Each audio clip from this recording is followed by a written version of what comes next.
Delhi versus Kolkata. Who will join Chennai in the finals? We are going to talk all about that here at Timeout with Sports Adda.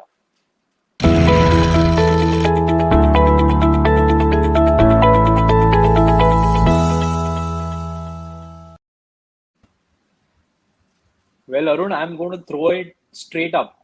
As a Chennai fan, who do you want to see in the finals? Doesn't matter, Akhil. Honestly, doesn't matter who makes it to the final. Uh, I've actually been thinking about this particular one, and I don't have an answer for you. You know, Delhi, both these teams, Kolkata and Delhi, are playing such a good brand of cricket. No, it's difficult to pick one. It's really difficult to pick who do you want to play in that final. I mean, two reasons for it. I mean, both these are dangerous teams. No, they're really playing, some attacking cricket. I Consistent don't cricket. know. And there's a bit of, uh, personal like towards a certain individual. So I'm kind of torn. I'm intrigued by this because look at the situation. The last game that these two teams had met, Ravichandran Ashwin had clashed with Ewan Morgan and Tim Southey, and that battle is going to be replayed once again. So there's going to be a little bit of edge to the game. So that's something that I'm really looking forward to see how it goes when Ashwin comes on to bowl.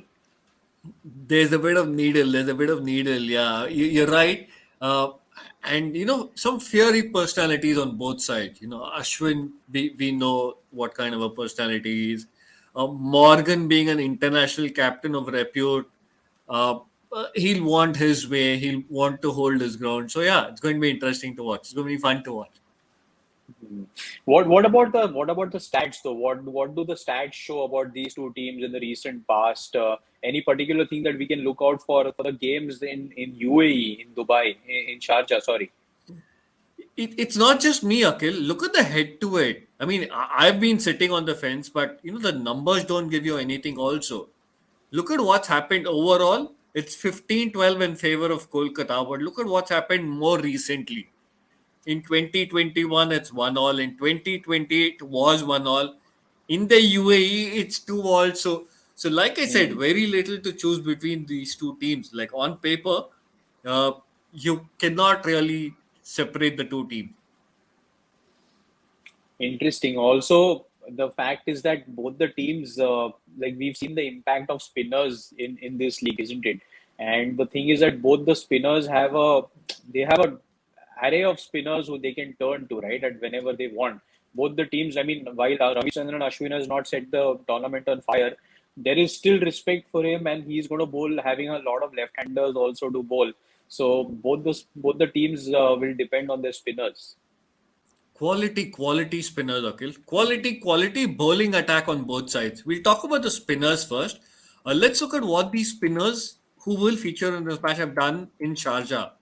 Yeah. And I'll draw your attention in particular to the economy rate. I mean, this was like a throwback to the 50 over game in the 1990s or, in the mid 1990s. Akshar Patel's economy in Sharjah is Wow. 4.85, right? Ignore Ashwin for a while. We've spoken about him. Sunil Narayan is 5.75. Varun Chakravarti, 3 matches, doesn't have too many wickets, but 4.83. Shakib Al Hasan, again, 5 runs and Wow. over. Outstanding numbers these are. And considering these are in Sharjah, which is, where the boundary is as small as a teacup, uh, and it's a 2020 contest. It's a 20 over contest. Incredible numbers, Akhil. Incredible. Also, what has been fascinating for me to watch, is how the spinners have been used by the captains. Hmm. Hmm. Obviously, Ewan Morgan, we've seen as a captain over a period of time. We know how he's used Adil Rashid aggressively in the white ball cricket.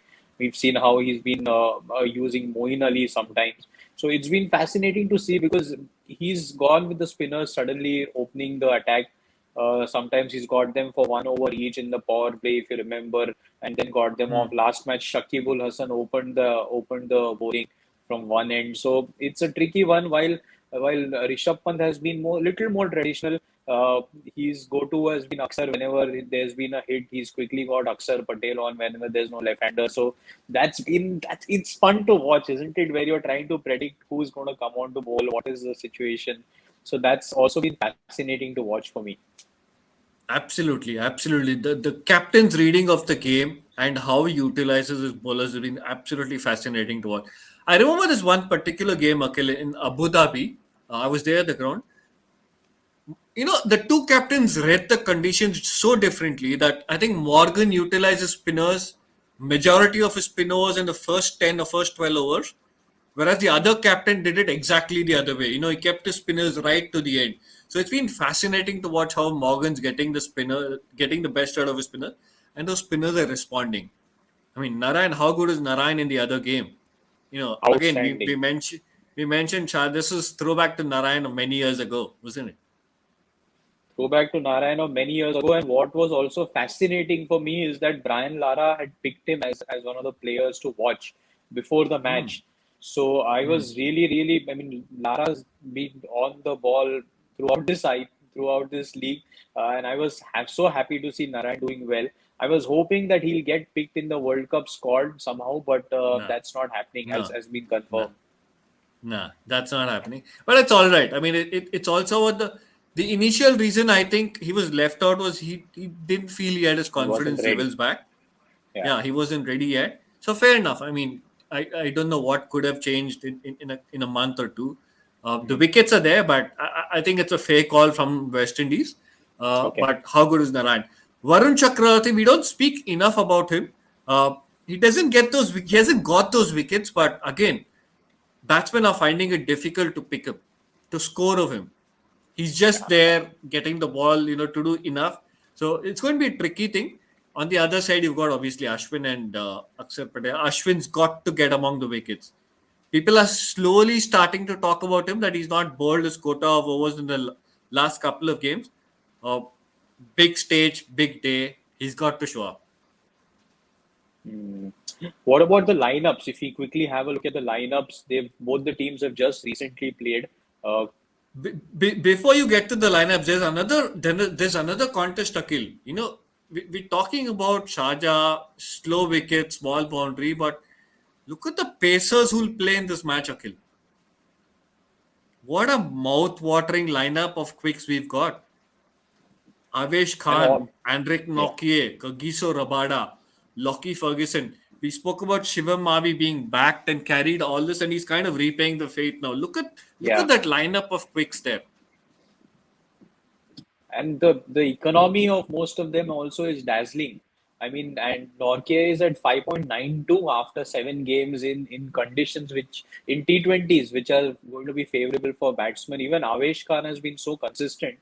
While everybody's been speaking about Harshal Patel and him crossing 30 wickets for the season, Avesh Hmm. Khan, unbelievable. He's also been superb under pressure, except I just hope he's One not too rattled. Yeah, No, one or two overs. Yeah, I mean it can correct. happen to the best. Everyone. While we speak about Avesh Khan, Akhil, and we speak about those 1 or 2 overs. I was just looking at Chennai's lineup. What has Dwayne Bravo done with the ball when he's come on to ball in the 18th or 19th or 20th? He's gone for runs, right? Yeah. No, we can't have different yardsticks for different players. So Avesh Khan, despite those 2, 3 bad overs, is still sitting at an economy of 7.5 or 7.6. Hats off to him. Look at what Dwayne Bravo's economy rate. It'll probably be 8.5 and 9. And Avesh Khan has picked up wickets in most of the games. If you remember the first half, he was always coming in either opening or one change, and he was picking the important wickets when the ball was swinging. So Yeah. we can't disregard that. He's been a crucial cog. Again, they'll be hoping he picks up wickets whenever he comes on to bowl. But quick one then, Arun, can we look at the teams and just see? They've just recently played, so don't know how many changes the teams will want to go for. Delhi, if Stoinis is available, not that I rate him as too far a better bowler than Tom Curran, but I'd still want Stoinis there somewhere. Uh, Yeah. I don't know what Delhi are thinking about. I don't know if they want another batsman there. It's a They difficult don't one. have I an mean, option of batsman, Arun. You don't have a lower order batsman except maybe. I mean, I don't know if they'll manage to get again a Ripal Patel and try him in such an important game. yeah. I mean, they've got five bowlers. Okay, look at it. Look at that lineup again. Do they actually need? Uh, Tom Curran there, or would they rather play a specialist batsman in a Steve Smith? That's the question they will want to answer. But it's always good to have another extra bowling option. So they might just continue with Tom Curran. I'm not a I big think fan they of that. should continue. I remember you're not a big fan of that, but I think the conditions in Sharjah might just suit him with the cutters, etc. that he bowls. So if I'm going to back him, I would back him for this game also. The thing though, Akhil, it's also about cricket smarts. Uh, I don't know if Tom Curran's got the cricket smarts at this stage. At Hmm. this level of competition, what separates players is not skill alone, but not temperament alone, but it's also cricket smarts, and that's why I think Tom Curran's lacking. Uh, he will become a better bowler, obviously, over if he continues to play at this level of the competition. But I don't know. I think Delhi might just go with him. I think Delhi might just stick with him today if Stoinis is not available. Yeah, and Kolkata again coming off a winning run, though they don't need to change much. Nah, Even nah. even if Andre Russell is fit, I don't see him playing on the Sharjah wicket because while he doesn't back up the order, he's not going to get too many chances to hit those sixes, isn't it? No, what Shakib contributes, what Shakib brings to this lineup, especially in these conditions, Akhil, is Correct. if you lose two quick wickets, you can throw Shakib up there and say you can ride these tough situations now for the next 3, 4, 5 overs. He can do that. He's got so much experience of playing, in Dhaka, in Chittagong, in Sylhet, in various parts of the world. So he knows these conditions well, and the left arm spin. He won't give too many runs. He won't give away too many runs. And on Sharjah wickets, he's gold, absolute gold. Okay, there's one name in this Delhi lineup who I wanted to specifically talk about, and not just because I know you have stats to show how he's been successful against Kolkata, but if you remember the last game that these two teams had also clashed, he got six fours in 1 over. Hmm. Uh, so that gentleman, I mean, when he had batted successfully, I mean, so Prithvi Shaw has been a real thorn for Kolkata, and I'm just intrigued to see what strategy Kolkata will adapt against him. I hope Lockie Ferguson comes, and exactly that's I'm hoping to see this, and I not those half volleys and just let him get on the front foot and smash. Even if you go for runs over third man where he edges those, that should be fine, but at least try that, isn't it? I mean that initial burst against Prithvi Shaw is going to be really really crucial. Prithvi Shaw he can score so quickly, Akhil. That's the thing about him. You mentioned the six fours in an over, not too long ago. That's the kind of player he is. He'll get you quick runs, and those quick runs will almost crush the momentum the other team's got. You just push them against the wall completely, right? So Prithvi Shaw, you mentioned he's got runs against them. You look at what he's done in the last 4, 5, 6 games against Kolkata. It's not just the runs, Akhil. It's look at the runs by itself for 62, 99, 14, 66, and 82. But look at the strike rates as well. Like I mentioned, he gets you runs quickly 141, 180, 200, 161, 200. And these are Wow. not small scores. We're not talking about cameos. We're not speaking about 20s or 30s, right? Yeah. These are all So like big scores compared to, in comparison to T20 cricket. And he's one guy who's been that impact, even if he's scoring quick 40, 30 runs for Delhi. He's the guy who's making that impact with strike rate, and not nobody else in that lineup has managed to crack this kind of strike rate. So if no. Kolkata can get him cheaply, then the Hmm. pressure to score quickly will also be there on the Delhi lineup, which Prithvi has taken away from them in so many matches. What's also why this kind of role becomes all important is also because Sharjah is not going to be a 170, 180 wicket, right? So Yeah. if Prithvi is able to get you those quick fire 40, 50 runs when the ball is hard and you and the fielders are inside, and in Sharjah with the boundary being so small, if you're able to pierce the infield, you get a boundary. So if Prithvi can do that, then Delhi will kind of can take stock after 6 overs and say we were looking at 130, maybe we can do 140 now. And it gives them that opportunity to revise, reassess, maybe look for 10, 15 runs more, and that's going to be crucial. And in a run Mm. chase, no matter what it is, if you're off to a flyer, you've got the run chase going. Correct, and that's exactly how Delhi have won a lot of matches also. Run chase you mentioned. I think they like to chase.